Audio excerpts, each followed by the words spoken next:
कि ये लोग बहुत राम राम कर रहे थे बीजेपी वाले के पास, क्योंकि इन्होंने कहा था कि हम राम को लेकर आए। राम को लाने वाला इस दुनिया में कोई नहीं है, क्योंकि राम खुद जगत को लाने वाला है, उसको लाने वाला कौन आता है। तो उसीलिए मेरे गाने पे कुछ अंधभक्त को बुरी तो लगी थी, मिर्ची तो लगी है, लेकिन मैंने इसलिए गाया था ये गाना कि वो राम को लाए हैं, हम केजरीवाल को लाएंगे।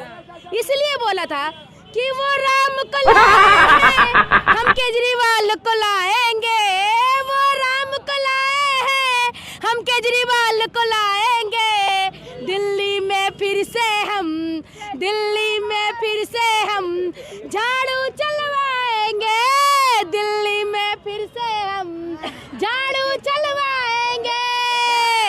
और एक फिर उसकी बात है, और जो उनके बात में एक बार बता दे रही हूँ कि वो भगवान लाए हैं, हम भविष्य लाएंगे। वो भगवान लाए हैं, हम भविष्य लाएंगे। और दिल्ली में बच्चों को अच्छा स्वास्थ्य सिखाएंगे। दिल्ली में बच्चों को अच्छा शिक्षा दिलाएंगे। किया महिलाओं का सम्मान, रखा माताओं का मान। किया महिलाओं का सम्मान, अरविंद केजरीवाल जी ने सम्मान किया हम सभी महिलाओं का। तो मैं कह रही हूँ, किया महिलाओं का सम्मान, रखा माताओं का मान। बुजुर्गों को भी तो तीर्थ करवाया धाम। बुजुर्गों को भी तो तीर्थ करवाया धाम। अरविंद केजरीवाल जी ने जो काम किया है, और आप लोगों के माध्यम से मैं एक और गाना सुनाती हूँ कि कहते हैं, वोट बैंक के पीछे क्या है। वोट बैंक के पीछे, वोट बैंक जो हम लोग जिसमें वोट डालते हैं, मोदी जी ने उस पर बोला कि वोट का जो उनका जो सिस्टम होता है ना, वो पूरा वोट हैक कर लेते हैं। तो मैं उस पर एक गाना बनाई हूँ कि वोट बैंक के पीछे क्या है। वोट बैंक के पीछे, अरे वोट बैंक के पीछे क्या है। वोट बैंक के पीछे, वोट बैंक के पीछे जुमला, वोट बैंक के साथ घपला। घपले की जिम्मेदारी किसकी है, किसकी है। हाय ईवीएम इनका, पुलिस प्रशासन इनके। अरे ईवीएम इनका, पुलिस प्रशासन इनके। नेता मिला ना ऐसा, जनता की पसंद जैसा। नेता मिला ना ऐसा, जनता की पसंद जैसा। घपले की जिम्मेदारी किसकी है। हाय किसकी है बताओ। क्योंकि हमारे देश में मोदी जी ने ईडी सीबीआई के नाम पर चुनाव आयोग को खरीद लिया, वोट बैंक खरीद लिया, और क्या क्या लेंगे। देश की बेटियों को नाश पीट दिया, देश की माताओं को बदनाम कर दिया, देश की महिलाओं को सम्मान तो छोड़ो, उनकी अपमान करने पर तुल गए हैं। तो ये मोदी जी के जो नेता हैं, जो बेटी बचाओ बेटी पढ़ाओ के नारा लगाकर देश में माताओं को महिला के नाम पर वोट मांगने वाले जुमले बाजों को मैं कहती हूँ कि कान खोलकर सुन ले रमेश बिदोड़ी, जब तक माफी नहीं मांगोगे जब तक छोड़ेंगे नहीं। महिलाओं में इतना गुस्सा है। बिल्कुल है। बिल्कुल ये गुस्सा, ये आक्रोश है कि अगर वो एक संवैधानिक पद पर बैठे हुए को जब वो छोड़ नहीं रहे, तो हम जैसे एक मिडिल क्लास लेडीजों को कैसे छोड़ेंगे। हम जैसे एक घर में चूल्हा चौकी करने वाले लेडीजों को कैसे छोड़ेंगे। कह रहे हैं कि उनको सीएम पद का दावेदार बताया जा रहा है। किनको? रमेश बिदोड़ी को। हाँ, ऐसे ही गुंडाई, ऐसे दंगाई, ऐसे ही हंगामा करने वाले तो उनके चेहरे होते हैं, क्योंकि उनकी पार्टी गुंडागर्दी की पार्टी है। तो ऐसे गुंडों को तो सीएम बनाएंगे ही। सीएम चेहरा बनाने के लिए तो दूल्हा है नहीं, उनके पास दूल्हा नहीं है, घोड़ी चढ़ गई। कैसे दूल्हा नहीं है? मोदी जी के चेहरे पे चुनाव होता है, तो मोदी जी दिल्ली के सीएम बनेंगे क्या? हर राज्य में उनके चेहरे पे। मैडम, मोदी जी को दिल्ली का सीएम बना रहे हो, पीएम पद से इस्तीफा दिलवा रहे हो क्या? अरे भाई इस्तीफा दिलवा दे क्या मोदी जी को? अगर मोदी जी आ जाए सीएम पद के उम्मीदवार तो हाँ, तो मोदी जी को बुला लीजिए ना। तब दे देंगे वोट। मोदी जी को बुला लीजिए। कल आपके किसी चैनल पे मैंने देखा था, एक दर्शक ने बोला है कि इनका वहम का इलाज मोदी जी का बहम का इलाज अरविंद केजरीवाल जी के मोहल्ला क्लिनिक में तो कहीं दवाई तो दिला दो। उनका ये बहम है कि दिल्ली में वो जीत रहे हैं, तो दिल्ली में जीतना तो दूर की बात है, दिल्ली में उनको सीट तो लाने तो पहले बोल लो रमेश बिदूड़ी जो इतना हंगामा कर रहा है ना, कम से कम वही अपना सीट तो लिया है। अरविंद केजरीवाल को कह रहे हैं कि अपना महल ठुकवा लिए, शीश महल बनवा लिए। हाँ, अरविंद केजरीवाल जी शीश महल ठुकवा लिए।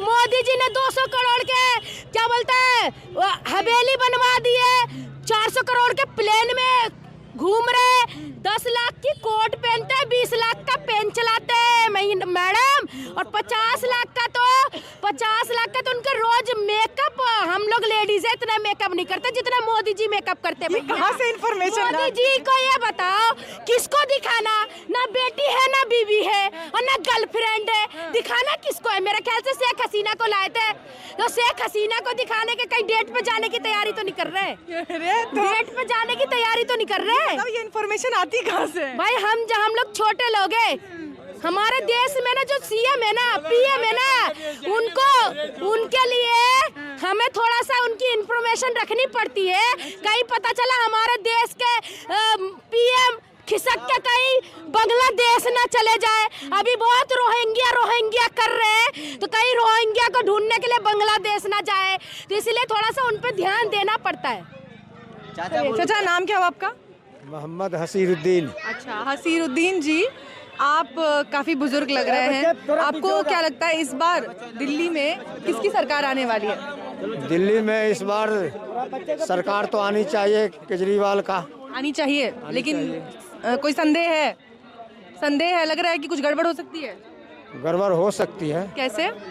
अब ये दोनों जो है मोदी सरकार और ये कांग्रेस, ये दोनों जो है फील्ड में उतरे हुए हैं, तो ये भी तो सीट ले जाएंगे। अच्छा, तो मोदी जी अगर उतर गए हैं तो लग रहा है कि सीटें निकाल लेंगे? सीटें निकाल लेंगे। अच्छा, निकाल सकते हैं। हाँ। काम कौन कौन से पसंद आए अरविंद केजरीवाल के?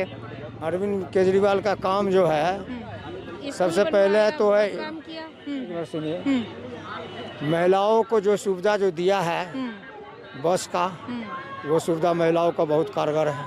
अच्छा। दूसरा सुविधा जो है बिजली का दिया है इन्होंने, जो 200 यूनिट तक फ्री, ये भी कारगर है।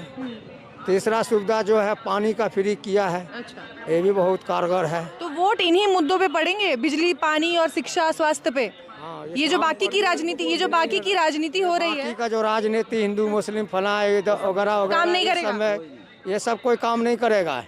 आज जागरूक हो चुका है, यानी जनता जागरूक हो चुका है कि मोदी सरकार जो है हिंदू मुस्लिम मौजार मस्जिद करते करते ये चले जाएंगे।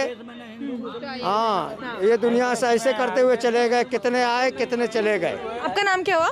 सुनीता। हाँ सुनीता जी, आप अपने मुद्दे बताइए जरा, दिल्ली में किसको देख रही हैं इस बार? इस दफे तो केजरीवाल ही आएगी। अच्छा, कैसे इतना कॉन्फिडेंस है? कैसे? क्योंकि मोदी बहुत झूठा है, वादा करता है। कौन सा वादा झूठा लगा? बहुत झूठा करता है। तो गिनवाओ जरा। जीरो बैलेंस में पैसा देंगे, ये करेंगे वो करेंगे, खाली फेंकता है, करता क्या है? कोई वादा पूरा 15 लाख देंगे। हमने मंदिर बन गया तो क्या हो गया? राम राज्य आया। एक सेकेंड, राम राज्य आया, ठीक है, हमारे हिंदू के लिए राज आया, तो पूजा तो वही करता है, पंडित तो वही बन रखा है, और भी तो पंडित को तो जाने भी नहीं देते हैं, पंडित को तो जाने भी नहीं देते। मस्जिदों के नीचे मंदिर निकल रहे हैं। वो भी बात आपकी ठीक है, लेकिन ये जो इतने विद्यार्थी आजकल जो अपने पढ़ करके बैठे हुए हैं, उनकी नौकरी कहाँ गया? अच्छा, उनकी नौकरी दिया? आज तक इतने बच्चे भटक रहे हैं, किसकी नौकरी मिल गया? आजकल जब से मोदी आया है, किसकी काम नौकरी नहीं मिली? किसकी मिली? कह रहे लाखों लाख नौकरियां दी हमने। किसको दिया है ये तो पता चले, कहाँ पर दिया है, किसके बच्चे को? आपके बच्चे को मिला? किसी के बच्चे को मिला? Private job madam, private job पर मुश्किल है। वो भी नहीं लाया। चलिए एक गीत गाएंगे सर। अच्छा, गीत गाएंगे? अच्छा, बिल्कुल सुनाइए। इरशाद। जनता के देश को कर डाला बेजान, जनता के देश को कर डाला बेजान के आखिर कैसे तुम सुल्तान की जनता पूछ रही है, कि जनता पूछ रही है। हिंदू मुस्लिम की भक्ति पर सत्ता की रोटी मत सेको, क्या हालत है मणिपुर का, पीएम साहब कुछ तो बोलो। हुए सब वर्मा जल कर राख, हुए सब वर्मा जल कर राख, कहाँ है मेरे 15 लाख की जनता पूछ रही है, की जनता पूछ रही है। दूसरा और सुना दूं? बिल्कुल। चाय बेचने वाला पूरा भारत बेच रहा है, चाय बेचने वाला पूरा भारत बेच रहा है। इसी काम में शामिल उसे महारत बेच रहा है, कि रेल बिक गई तेल बिक गया, बिका हवाई अड्डा, सब कुछ बिकता देख कर चुप है अपने जेपी नड्डा, कि महंगाई की मारी जनता, महंगाई की मारी जनता करती हाहाकार, कहाँ सोया है चौकीदार, कहाँ सोया है चौकीदार। मैं चाचा से बात करने में घबरा रही थी कि बोल नहीं पाएंगे, लेकिन गाने में जो आवाज निकली है, जो दम निकला है, वो आज